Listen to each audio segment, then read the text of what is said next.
Asia ఖండంలోనే అతిపెద్ద గిరిజన జాతరగా పేరొందిన మేడారం సమ్మక్క సారలమ్మల జాతరలో కీలక ఘట్టం ఆవిష్కృతమైంది. మహాజాతరలో భాగంగా తల్లి సమ్మక్కను చిలకలగుట్ట నుంచి ఆదివాసీ పూజారులు గద్దెలపైకి తీసుకొస్తున్నారు. సమ్మక్క రాకకు ముందే కంకవనాన్ని తీసుకొచ్చిన పూజారులు తరువాత గద్దెల నుంచి 5 కిలోమీటర్ల దూరంలో ఉన్న చిలకలగుట్టకు వెళ్లారు.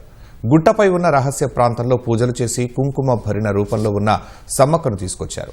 ఆ సమయంలో ములుగు జిల్లా ఎస్పీ గాల్లోకి కాల్పులు జరిపి అమ్మవారిని అధికారిక లాంఛనాలతో ఆహ్వానించారు. పోలీసులు గౌరవ వందనం సమర్పించారు. అనంతరం భక్తుల జయజయ ధ్వానాలతో సమ్మక్కను గద్దెల వైపు తీసుకొస్తున్నారు.